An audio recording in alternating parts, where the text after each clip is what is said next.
Hello, welcome to But I'll Take a Pinot Grigio, a Top Chef pairing. This is a mini episode where we get to have a little fun away from the big show and all that. We have some fun stuff coming up with the show. Remember, this is the last week without LCK, so you're getting introduced to that. I am Jeff, the resident culinary and hospitality industry expert here. And joining me is my friend and an expert in her own right. Sundi, tell everybody what you're doing here, what kind of business we have going on. Well, I'm the pop culture professor, self-proclaimed expert on all things, but really heavy on the self-proclaimed, but I'm less expertise in this Top Chef business. So I'm really learning new things and kind of finding my legs in the way along the way. I know you love it when we talk business on the air, but we're covering Last Chance the Kitchen, people want right? to know. Yeah. Oh, yeah. Yeah. Oh, when we blackboard it in front of everybody. Yeah. I like it. Yeah, exactly. I know you love it when we talk programming notes. So you heard it here first, breaking news. But you'll see it's seamless. We'll go into it. We'll cover it just as easily as the show. Yeah.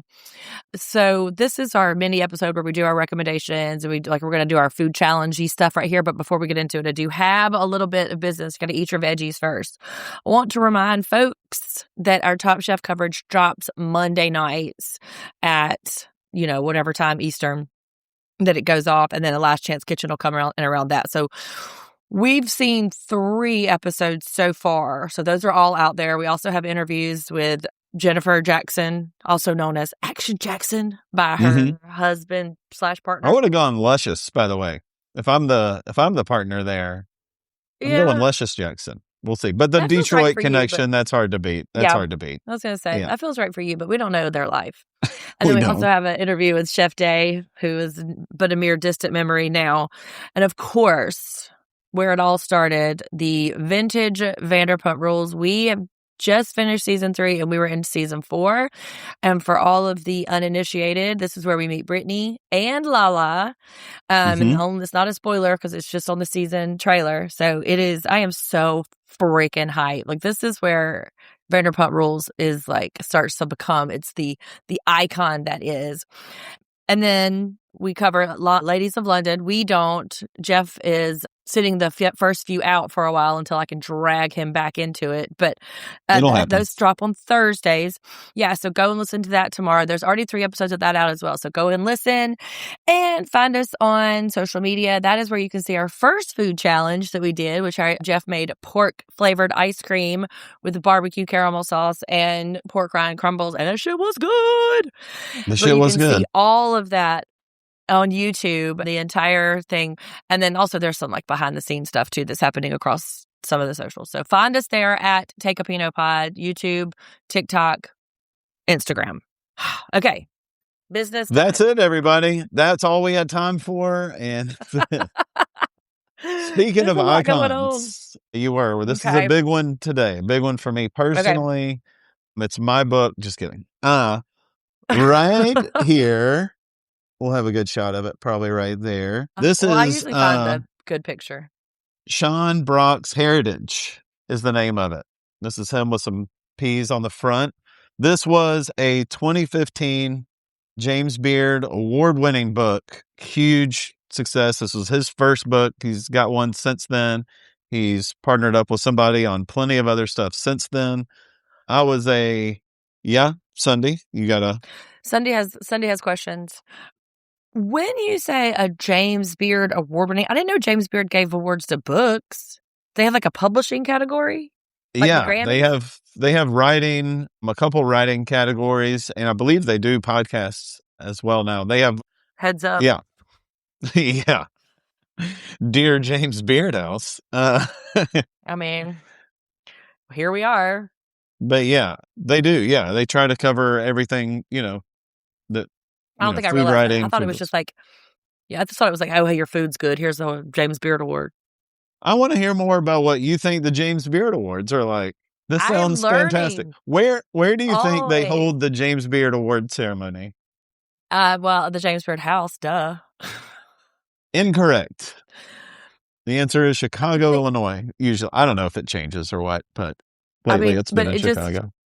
I am learning the food culture more and more every day. So I know, and I it's can wonderful to start to watch. expand my knowledge. Yeah, exactly. So I'm sorry, I interrupted. I hijacked Sean Please Brock's do. heritage. Yeah, as So I help you out incrementally along the way, food ways. But I was a huge fan of Sean Brock. He's from Virginia, came up in Nashville, and then got over to Charleston, where a few years into him being there is when I really caught who he was. He started a restaurant, Husk, that was modern takes on and kind of a multicultural and modern take on Southern food.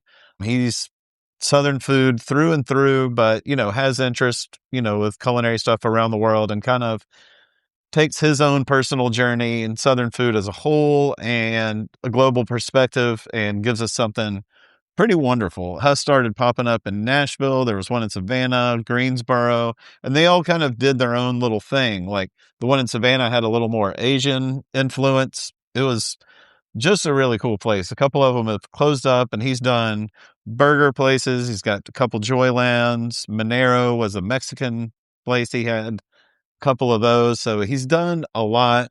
Really inspirational. I think he's right around my age. So, like, as I was young, moving up, I was very watching it. young. Yeah, very young, 22. Mm-hmm. Mm-hmm. Had a couple marked that I've even made in here. I think it's kind of a tie for the ones I've made most. Like, there's a great Low Country Hoppin' John. It's the first recipe that's in the book. It is fantastic to make. A buttermilk pie. I made it so much. I made like a chocolate version. I made different versions of it, messed with the crust, like kind of made my own stuff with it. And one, I think, oh yeah. What makes the Hoppin' John Low Country in this context? What's in this Hoppin' John? Because some people do different. Like there's Hoppin' John depending on, some people are heavy tomatoes, some people are okra, some people are not. Some people use field peas, some people use black-eyed peas. Like what? It's the peas, I'm pretty sure, that he's referring to just be the Low Country stuff. Sean Brock has actually like taken plants that people aren't harvesting anymore, like certain breeds of corn, and found people that have preserved the seeds and gone and like gotten whole farms to raise that corn again. If you hear, you'll probably hear, especially as we're going into South Carolina, Jimmy Redcorn. Like, if not for him, that's a plant that doesn't even exist anymore. So he's done a lot of cool stuff with like that. Yeah, I think it would just be the peas or the style of. I mean, I'm not really sure. I'm no expert, but he's got the red peas that he's using here. Well, like everybody has Hoppin' John in a different way. Like I have a friend who is from Eufaula, and she has this dish that she calls Alabama caviar, which is sort of just like a cold version of Hoppin' John, but she puts Italian dressing in it, so to make it fancy.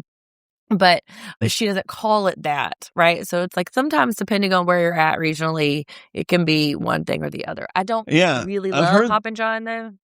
I've heard the Southern caviar thing be like black-eyed pea, like cold salad. I've heard it be pimento cheese. I've heard it be so many different things. So yeah, Southern caviar, people are being real. Georgia caviar, pick what you want. Is typically warm. If you have that's how I've always eaten it, and it's really heavy on the black-eyed pea mush. It's almost like a black-eyed pea hummus, kind of. Like that's how we do. That's Georgia caviar. Well, that's what I've had. If you've ever been we have a restaurant here in town called Speakeasy. Oh, they yeah. used to have it. And yeah. It's just like black-eyed pea hummus. Yeah, that's... I mean, yeah, but like Alabama caviar is cold and has a little bit of a tang, and everything's really fresh, right? Like or boiled peanut hummus is really good corn. too. Yeah, I love a hummus anyway, but yeah, but buttermilk pie. I like. Yeah. Also, there's one I think. Yum. I messed around with. I think you've asked about a crudo this year. There's like a flounder crudo because they can get crudo fresh over there with like rhubarb and radish and like a buttermilk sauce poured over it. That I straight up copied before just for people at work one day, and it was awesome. It was just a real fun book. Oh, this one signed also. I think another shout out Farmichael's in Louisville, Kentucky for that one. Yeah, Cook with Soul from Sean Brock.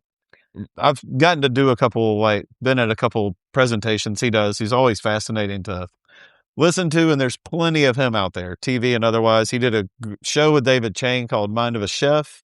There's an episode of A Chef's Table on Netflix with him in it that features him. He talks about his days as like a teenager walking into a kitchen and what it felt like the very first time. And I was like, that's exactly what happened to me here in Columbus, Georgia. So very cool, kind of like how he got his fire lit. He's also sober now. I think around probably right before I was. But so it's inspirational in a couple different ways. He's big on music, like incorporates that into a lot of his stuff as well. Seems like you guys would get along pretty good. Yeah, Might hook need that to up. take this parasocial relationship to the next level. If you're And listening, Mr. Brock, hit us up. so this goes a little more like Appalachian meets Southern food in this book, and that's kind of why I thought it was a great intro, because I think we are going to start going south pretty soon, which I'm excited about, but I've got a couple more North Carolina recommendations to get to, so that was kind of an in-between. So I thought it was perfect for us. He has a whole book on more Southern food called South, which was also James Beard nominated. Really interested though. You got me interested. What is Sundi's recommendation this week? In a much, because you knew right away, more unserious recommendations, I typically, like, my purview lies in a much more like mainstream popular culture. And when Laurence was talking about his mother was in a Chinese female rock band, and it immediately made me think of this show called We Are Lady Parts that is on Peacock. It is one of my very favorite shows. It is about a band made up of Muslim women, and they're young, like early 20s. Yeah. And like the women are like varying degrees of observant. Like there's one who wears a full burqa. There's one who is just like really kind of like questioning. There's one who is just kind of like, moderately observant, and they play rock and roll. And it is really, really, really good. It's about their friendships, and they're contemplate their faith, and they're like trying to grind to like make money. And, it's like their manager wears a full on like burqa. Yeah. And it's just a really interesting way to look at, because we think of like Muslim women as being a particular kind of way, and it's just really interesting. And it's set in, I want to say New York City, but it might be Chicago actually. But it's really good and it's really fun, or maybe it's London because they have accents. Well, those are yeah. Well, it had 2 seasons, and I burned through them. You know how you do? You just consume something like all at once. And then now that has not been announced for a 3rd season. It's on Peacock. And so other things are starting to like go in while this like falls out. But that's when your brain poops out. That's right. Which we discussed during the Vanderpump Rules. I'm going to let you have that one, sir. But it is really good, and it's very wholesome. And I liked it. And Laurence's very wholesome story about his mom being, and I believe that he's first generation. I believe he said that. And so his mom with her like Chinese female community just out here like rocking out. It was really fun. That's awesome. I know. So it inspired me for sure. I wanna hear the band. We'll have to look and see if that's around. Well, they have a song that I think maybe even charted. It's called Bashar with the Good Beard. Because apparently, like, beard culture in the Muslim faith is very specific. And like, if a man's beard doesn't come in all the way, like it's like a scale of masculinity. But like Bashar with the good beard is kind of like a Chad for us. Yeah. Or a Kyle maybe. But yeah, I really like it. And but the good hair. So Bashir and Becky is the same. Yes, exactly. And like him having such a good beard is like him just kind of walking around with this real machismo, like, yeah, I'm a fuckboy. Like the good beard indicates a fuckboy status. And it's a very fun watch. And now did they use the word fuckboy, or are you putting that in there? Well, not in the song, right? Okay. But there is there's a dating journey that one of it goes on. And then also too, there's one who's grappling with her sexuality and she wants to come out, but her mom's very conservative. It's really good. It's like a coming of age, and it's just very sweet. And I burned through them, and I've gone back and watched them. I really like it. It's very fun. And so shout out Laurence, if you're listening, tell your mom to watch We Are Lady Parts. Or hell, she might be living out her Lady Parts dream. That's the name of the band. The band is named Lady Parts. Yeah. In the show. So, but yeah, living that's out the Lady Parts dream. I love it. That's my rec. All right, now we have 2 choices. It's time for our challenge, my challenge of the week from you. We had two challenges, of course, this week. One was the liver mush with our boy Emile, who was looking great, by the way, let me say. Also, the color challenge. No, he wasn't. We had the fabrics come down, and they were told to focus on color and cooking food right, and they did part of that. They did not. Yeah, there's only 3 of them that didn't get called into the principal's office. The rest of them were like, couldn't execute it. Even when, and I said this on the show, even when Oscar literally told a story that he did this just prior and it dyed the person's mouth an entire different color. What was the dish that did it? I don't know if he said it. Did he? Or maybe, what did he call the one? He had a name for the one he was making, I guess. The psychedelic ceviche. Oh, yes. It's like, yeah. I need to put that somewhere. That needs to live on somewhere. Psychedelic ceviche. It did. So we knew he could do it, but him and his, mid contestants did not do the thing. Like, they just were really like kind of landed in the middle. So, do I get to pick between liver mush and a color challenge? This is a hard one for me because... This is a hard one for me to give to you. Yeah, because I told you my deep soul connection to all things processed meat, right? Vienna sausages, Spam, like, potted meat. Like, we grew up eating that. A fried bologna sandwich hates to see me coming. So... I tend to lean towards a liver mush situation. Okay. But does it have to be specifically liver mush, or can I give you a little bit of leeway in the protein of it? Like, it has to be in the... You give me the name of the challenge. It's up to me how that gets interpreted. Okay, well, I'm going to go with liver mush. Liver mush. All right. I'm scared that it's going to be real gross. Thanks. I mean, the texture, appreciate it. No, the texture can be off-putting. Look, if I liked pork ice cream, sir, I think that you've already cleared every bar. Everything else is just going to sail right under. But for real, with the texture, don't. We got the magic bowl here. You tell me when we're stopping. No whammies. No whammies. Big money. Big money. Okay, now. Again, these are foods popular in North and South Carolina. Brooke wrote all this down. I have no idea. Really? You didn't even get to say?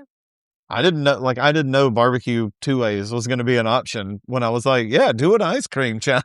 Good old Brooke. I had no idea. So with liver mush, we have... Oh my God, that'll be something weird. A dish that highlights crab, as in because of sea crab soup and crab cakes. I like this. I actually was going to talk about something shellfish related during the liver mush challenge.